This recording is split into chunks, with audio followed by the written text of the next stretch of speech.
That's what our country was built on, men like Bo.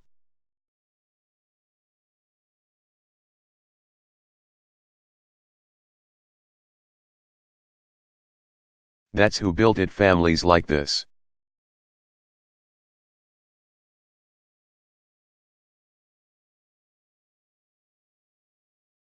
We don't have kings or queens or lords.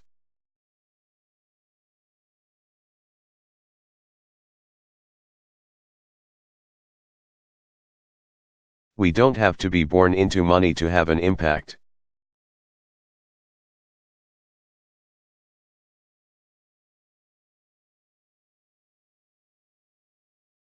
We don't have to step on one another to be successful.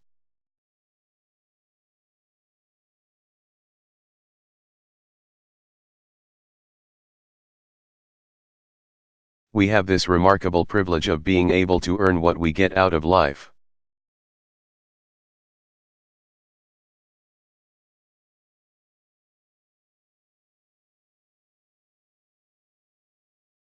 With the knowledge that we are no higher than anybody else, or lower than anybody else.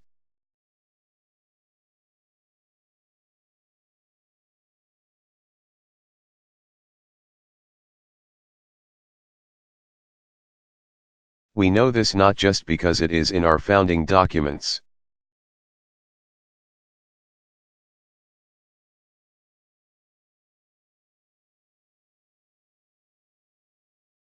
But because families like the Bidens have made it so, because people like Bo have made it so.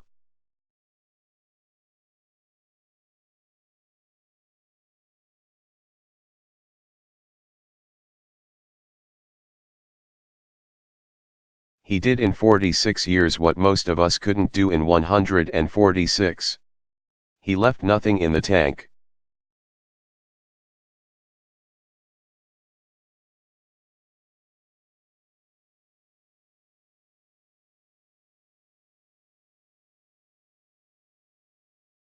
He was a man who led a life where the means were as important as the ends.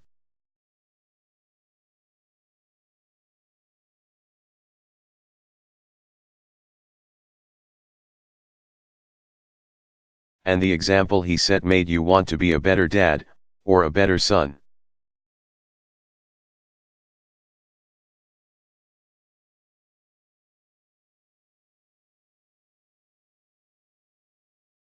Or a better brother or sister, better at your job, the better soldier.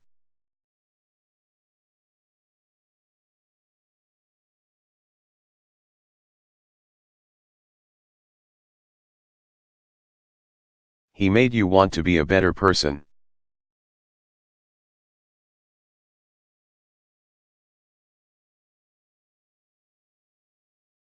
Isn't that finally the measure of a man, the way he lives?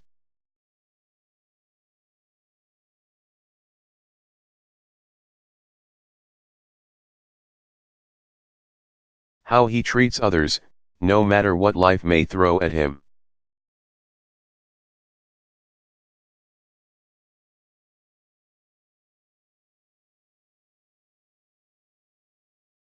We do not know how long we've got here.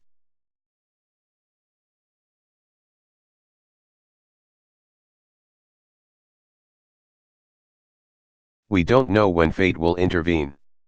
We cannot discern God's plan. What we do know is that with every minute that we've got,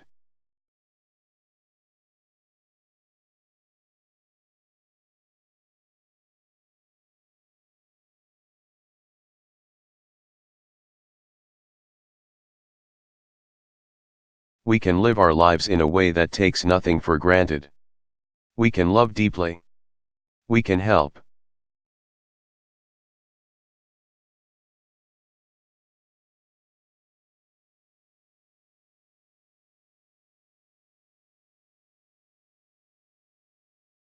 People who need help.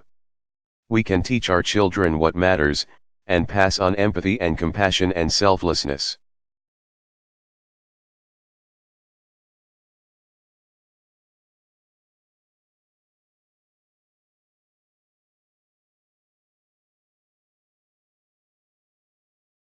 We can teach them to have broad shoulders.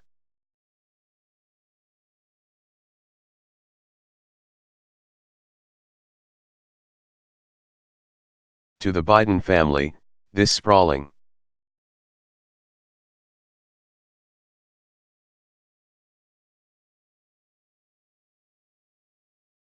intimate clan, I know that Bo's passing has left a gaping void in the world.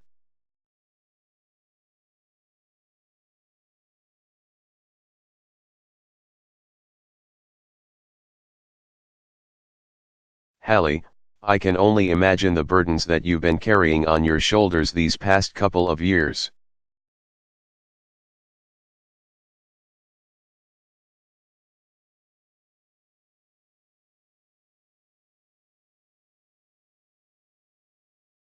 And it's because you gave him everything that he could give everything to us.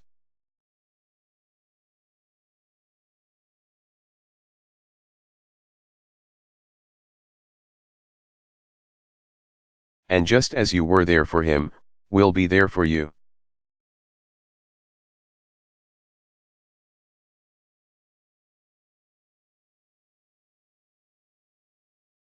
To Natalie and Hunter, there aren't words big enough to describe how much your dad loved you.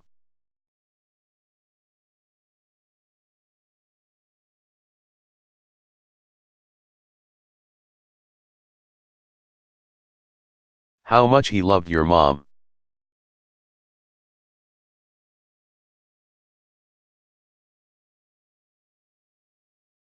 But I will tell you what, Michelle and I and Sasha and Malia.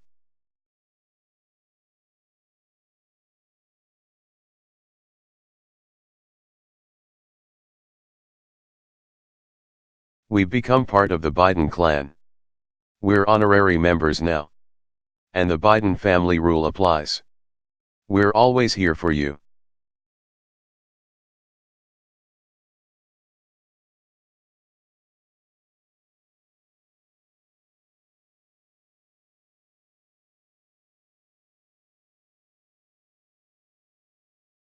We always will be, my word as a Biden.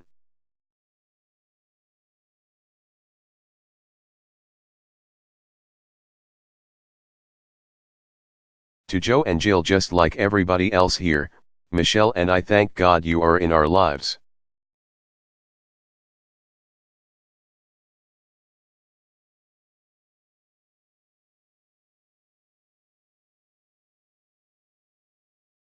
Taking this ride with you is one of the great pleasures of our lives. Joe, you are my brother. And I'm grateful.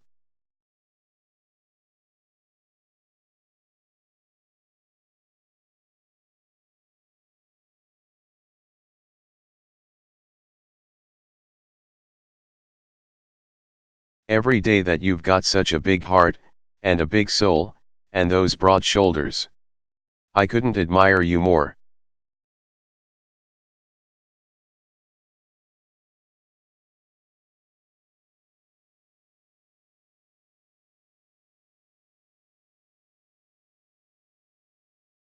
I got to know Joe's mom, Catherine Eugenia Finnegan Biden, before she passed away.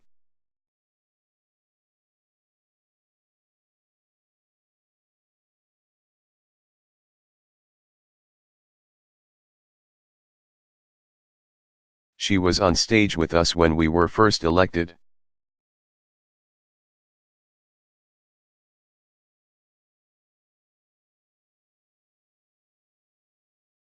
And I know she told Joe once that out of everything bad that happens to you,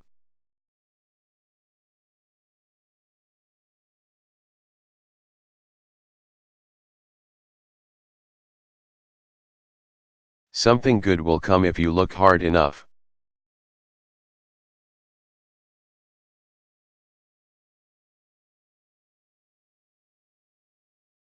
And I suppose she was channeling that same Irish poet with whom I began today.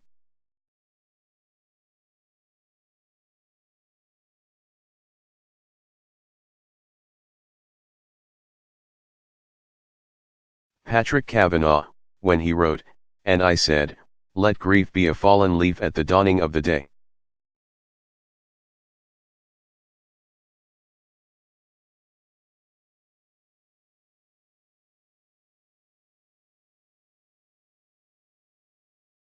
As hard as it is right now, through all the heartache and through all the tears,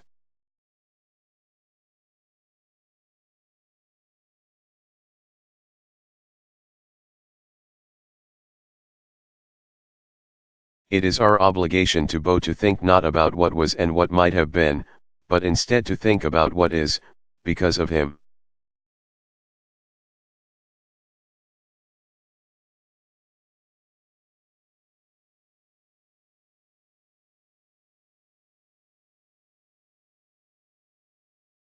Think about the day that dawns for children who are safer because of Bo.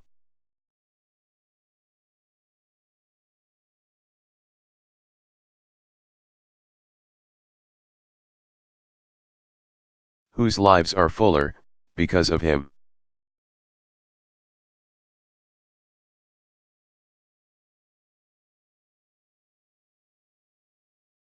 Think about the day that dawns for parents who rest easier, and families who are freer, because of him.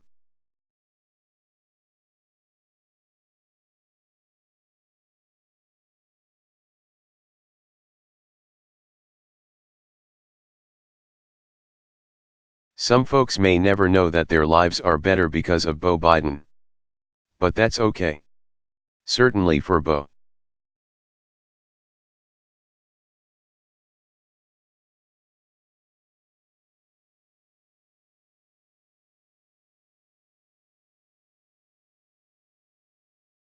Acclaim was never the point of public service.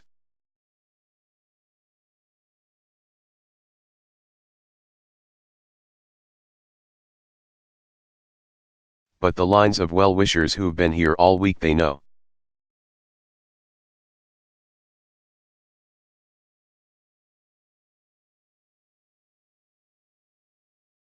The White House mailroom that's been overflowing with letters from people those folks know.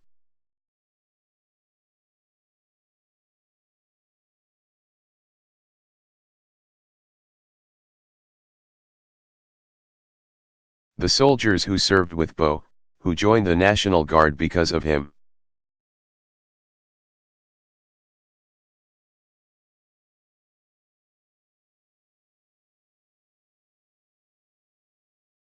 The workers at Verdi's who still have their home because of him.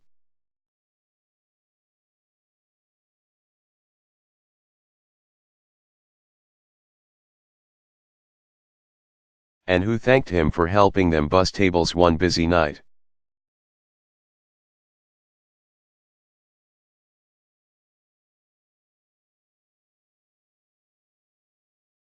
The students in Newark who remember the time he talked with them for hours, inexhaustible.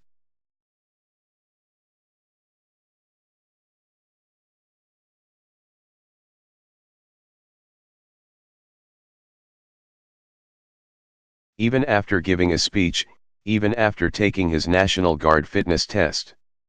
The Rehoboth woman who saved.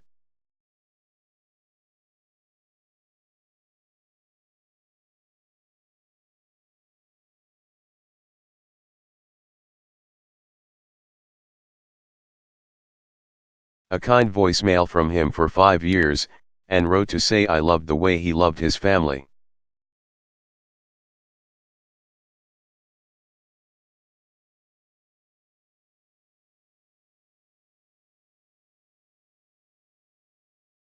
And the stranger who wrote from halfway across this great country just to say,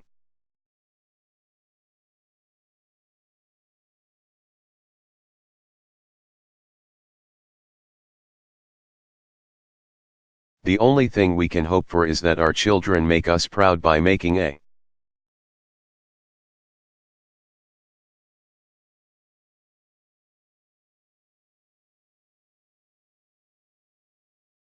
difference in the world. Bo has done that and then some. The world noticed.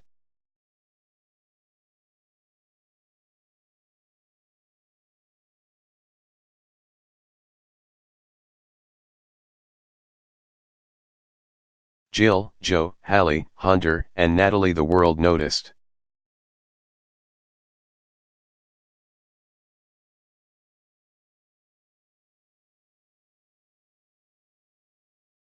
They noticed. They felt it, his presence. And Bo lives on in the lives of others.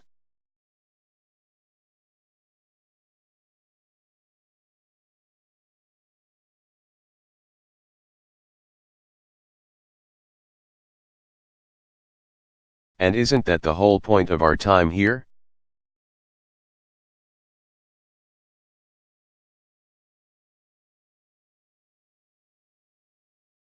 To make this country we love fairer and more just, not just for Natalie and Hunter.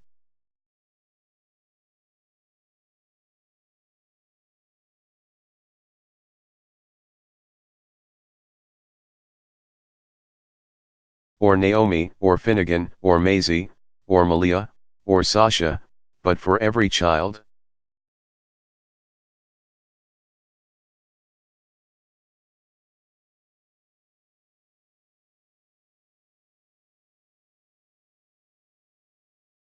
Isn't that what this amazing journey we've been on is all about, to make life better for the next generation?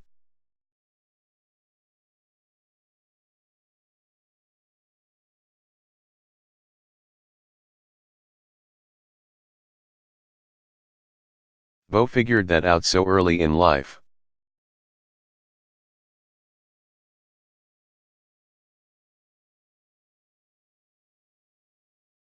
What an inheritance Bo left us.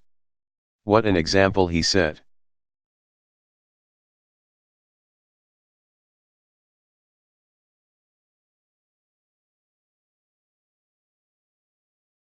Through our great good fortune, in our youth our hearts were touched with fire, said Oliver Wendell Holmes, Jr.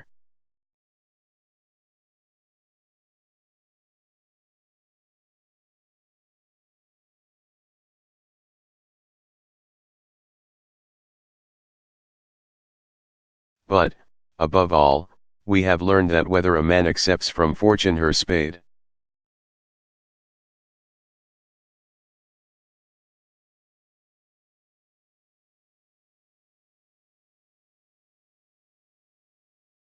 and will look downward and dig, or from aspiration her axe and cord, and will scale the ice.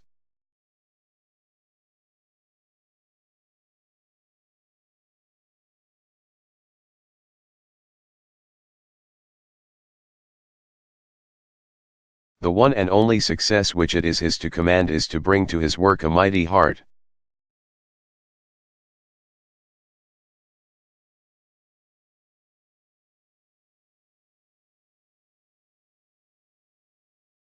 Bo Biden brought to his work a mighty heart.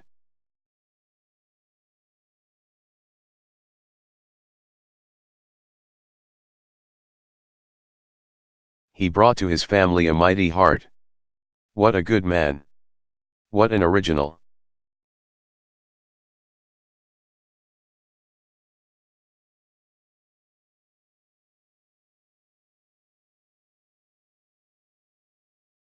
May God bless his memory, and the lives of all he touched.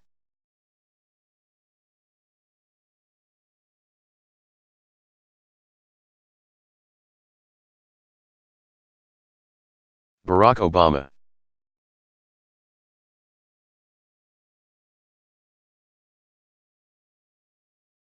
Rose Garden Address on Benghazi Attacks.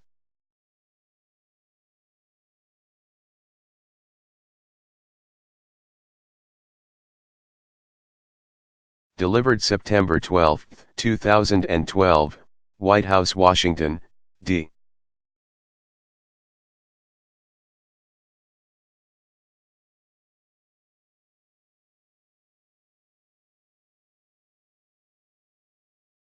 C.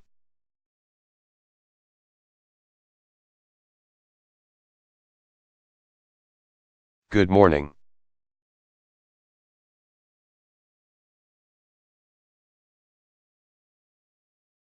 Every day, all across the world.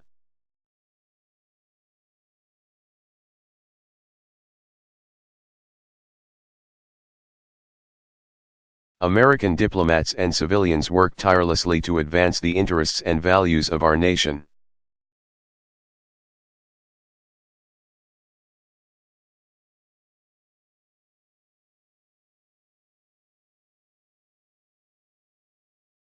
Often, they are away from their families. Sometimes, they brave great danger.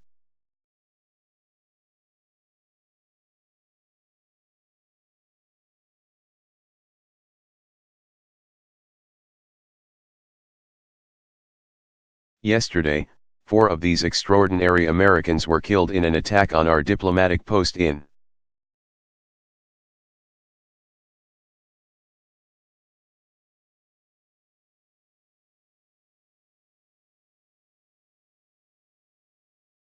Benghazi.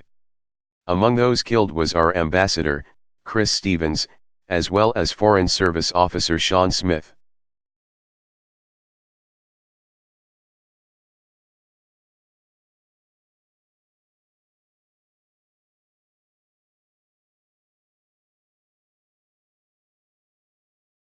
We are still notifying the families of the others who were killed.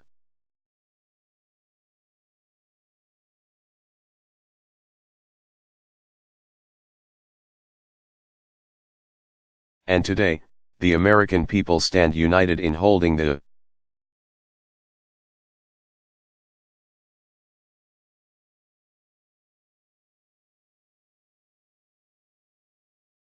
families of the 4 Americans in our thoughts and in our prayers.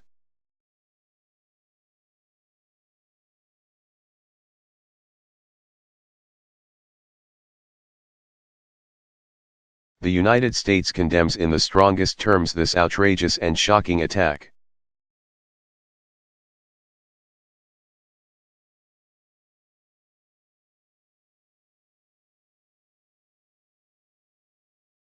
We're working with the government of Libya to secure our diplomats.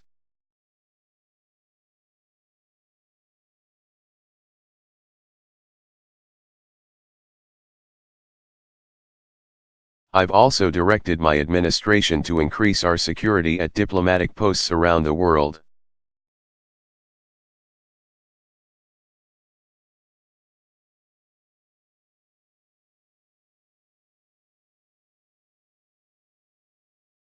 And make no mistake, we will work with the Libyan government.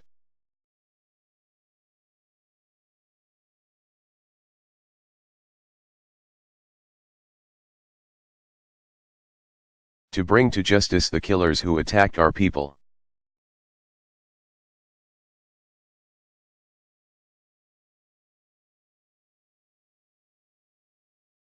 Since our founding, the United States has been a nation that respects all faiths.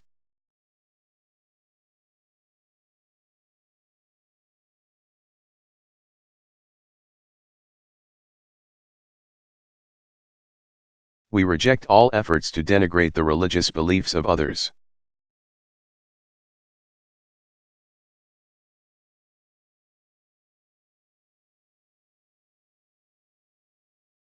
But there is absolutely no justification to this type of senseless violence.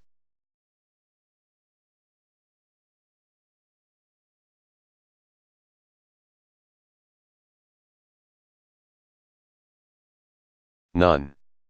The world must stand together to unequivocally reject these brutal acts.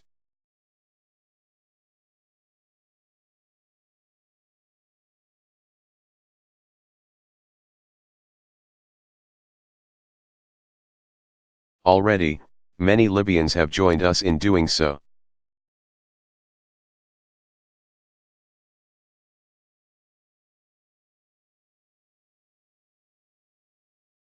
And this attack will not break the bonds between the United States and Libya.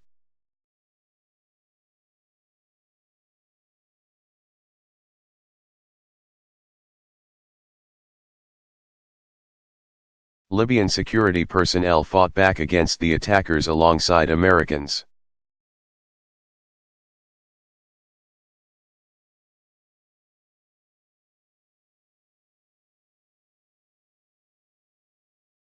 Libyans helped some of our diplomats find safety.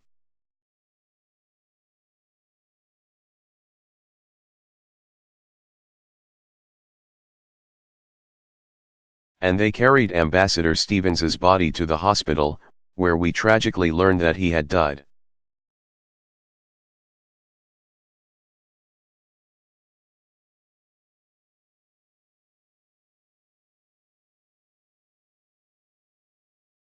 It's especially tragic that Chris Stevens died in Benghazi because it is a city that he helped to save. At the height of the Libyan revolution,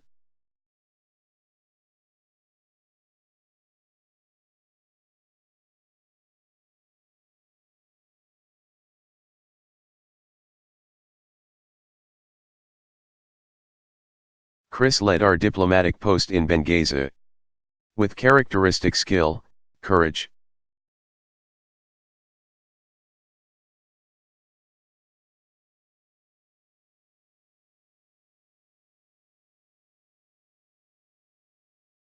and resolve. He built partnerships with Libyan revolutionaries, and helped them as they planned to build a new Libya.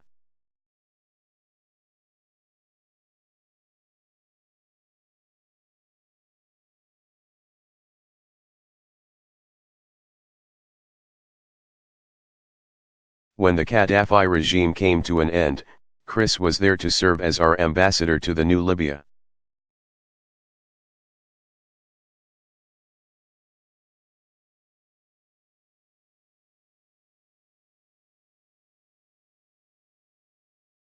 And he worked tirelessly to support this young democracy.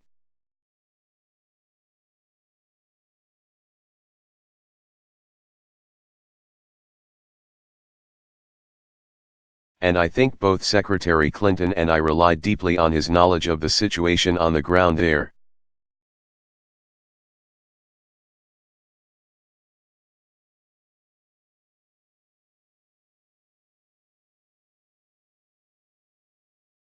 He was a role model to all who worked with him and to the young diplomats who aspire to walk in his footsteps.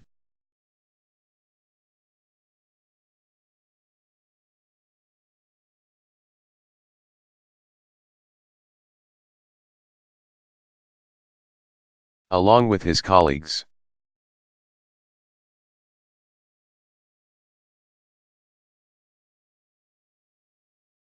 Chris died in a country that is still striving to emerge from the recent experience of war.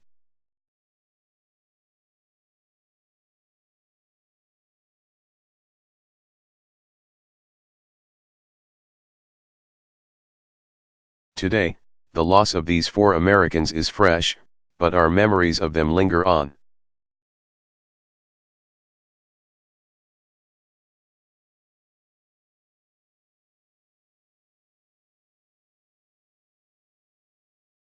I have no doubt that their legacy will live on through the work that they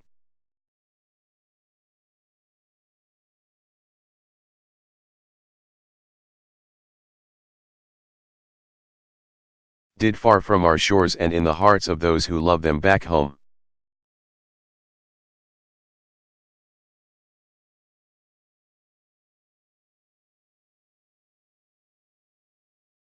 Of course, yesterday was already a painful day for our nation as we marked the solemn memory of the 9/11 attacks.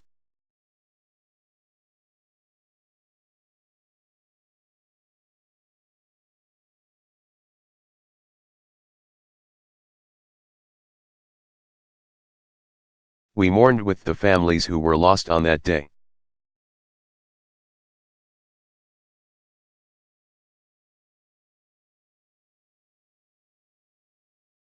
I visited the graves of troops who made the ultimate sacrifice in Iraq and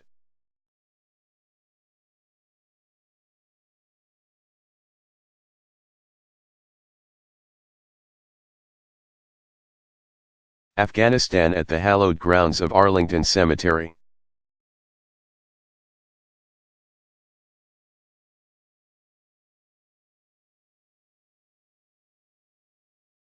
And had the opportunity to say thank you and visit some of our wounded warriors at Walter Reed.